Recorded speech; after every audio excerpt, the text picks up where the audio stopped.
I'm Dr. Duke with the New American, and I'm joined again by Mike Hill, State Representative of Florida, District 1. Representative Hill, thank you for joining me. Dr. Duke, thank you for having me. In a previous segment, you and I talked about Black Lives Matter and how you can separate what is good and useful from everything else that goes along with it. I want to talk to you now about the consequences, not just of the Black Lives Matter riots, but the Antifa tag-alongs, the counterculture revolution that's taking place, the anti-historical ignorance of monument destruction, purging of books, taking down monuments. I want to start with the idea that these protesters, whether they're Black Lives Matter or Antifa or some combination of both, are going after statues and monuments that are actually people who were on their side. We've got in Philadelphia a great statue of Matthias Baldwin, who was a longtime Christian abolitionist who labored for 30 years prior to the Civil War to stop slavery. He's been classified as a racist. You've got figures like the Emancipation Monument that Boston, the city of Boston, spent money to create to commemorate the legacy of the emancipation of American slaves. The mayor of Boston said now he will take it down. You've got all sorts of other examples, right, of people all across the country who would have been considered in their day progressive in their attitudes towards race, whose only sin and misfortune is they're not up to date woke now, up to date and woke the way we think they should be now. Talk about the consequences of this, Mike. If we allow, and we don't stand up to it, we don't fight it, we don't arrest anybody, what's going to happen if we keep permitting this kind of cultural desecration across the land? Well, it results in anarchy. These postmodernists are trying to apply the standards of where we are today to people who were living hundreds of years ago. And it doesn't work. It was a different society back then, even though, as you said, Dr. Duke, that those were people who were on the side of getting rid of slavery. There was the Lincoln Monument, Lincoln Memorial, that was recently desecrated and heavily damaged in Washington, D.C. And we all know he was the one who signed the Emancipation Proclamation. So what they are trying to do is justify their behavior when it's all based on ignorance and not on facts. In fact, right here in my hometown of Pensacola, Florida, we have a Confederate memorial that was erected in 1891. And the purpose of that memorial, much like our Vietnam Wall memorial, was to bring closure to a war because young men would go off to fight and were never heard from again.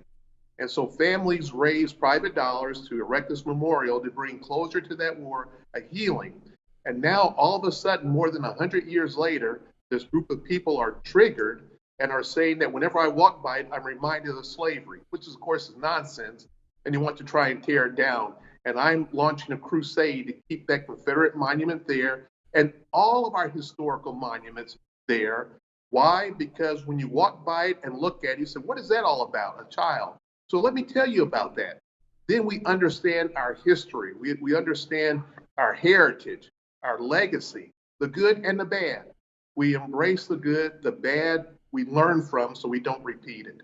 Well, I really applaud you for that. And my response would be to the typically young white college-age kids who walk by that monument and think of slavery. I would say that's exactly right. You ought to. That's the point. I mean, we keep hearing how white people don't pay any attention to slavery. White people can't be bothered. So you got these white progressives now who are offended on behalf of blacks, right? When I walk past the statue of Thomas Jefferson or I walk past that Confederate monument, it makes me think of slavery, and I don't want to have to think about that. We need to. That's literally the argument they're making.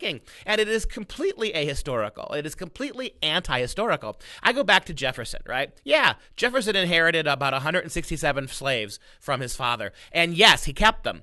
But this is the same Thomas Jefferson who tried to write slavery out of the first draft of the Constitution, but the Constitutional Congress put it back. It's also the same Thomas Jefferson who gave us the document, the Declaration of Independence and the Constitution, that would pave the road legally for slaves eventually to be emancipated. related.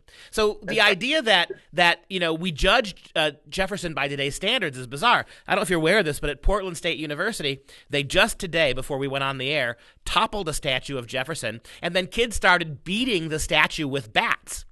The implication being, if Thomas Jefferson were alive today, it would be okay to beat him to death like we're beating his statue because we disagree with his politics or the way his world saw things. It is staggering in, as you said it, the anachronistic and anti-civilizational aspects of what they're doing. Yes.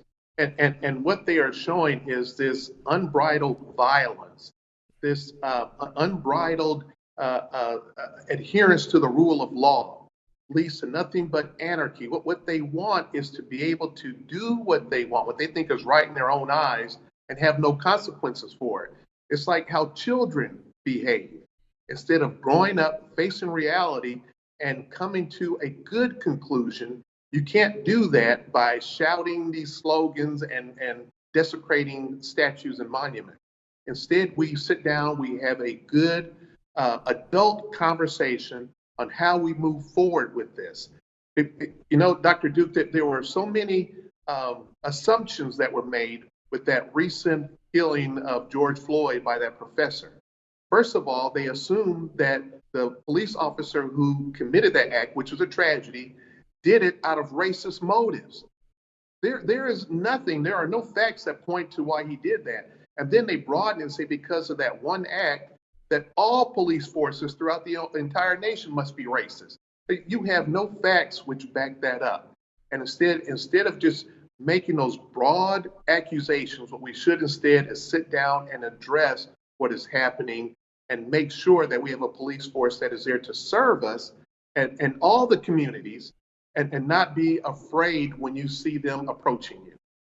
I got to ask you why. Why is it that so many of people who should know better, our corporations, our politicians, including many Republicans, why is it that I know why our universities are doing this? Because they don't like America and they're pro-socialism. They want to see America broken down and recreated in the image of socialism. That's what university professors are doing it. But what about corporations who stand to lose a lot if this does become a socialist country? Why are reflexively athletes, reflexively politicians on the right and the left, why are they getting so behind this and participating in cancel culture, participating in the idea that anybody who has a different view or criticizes any aspect of this, including looting, arson, and beating people nearly to death in the name of social change, that to criticize any aspect of this makes you a racist and a bigot and a white supremacist, and so you've got this arc now of media, social media, big tech, politicians, schools, colleges, athletes, Hollywood,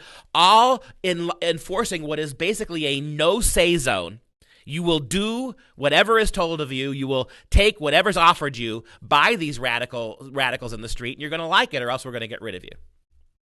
Well, it's amazing what we're seeing, Dr. Duke, of how our society, based on fear and groupthink, has seemed to gone off the edge.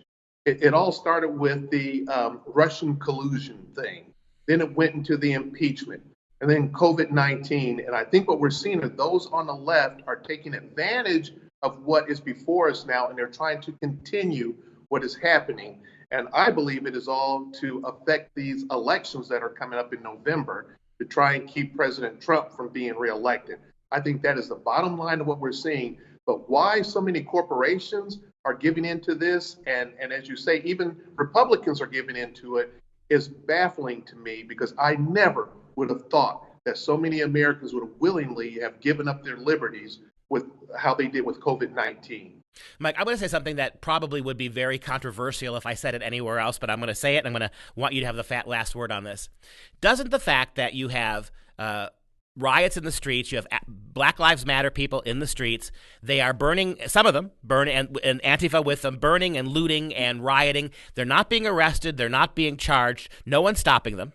They are given carte blanche to eradicate monuments, to completely transform our culture. And all we do is defend them, and corporations and Hollywood send them more money to do what they're doing. Doesn't that by itself demonstrate that the idea of white supremacy in this country is already shockingly overblown? Yes, indeed. I agree with you 100% there. What we have in this nation is the rule of law. And if we don't, that's what makes us a republic. And if we don't adhere to that rule of law, we break down into anarchy. And eventually, when you have anarchy, something has to fill that, and that would be socialism and communism. And I think that is the goal of the left right now.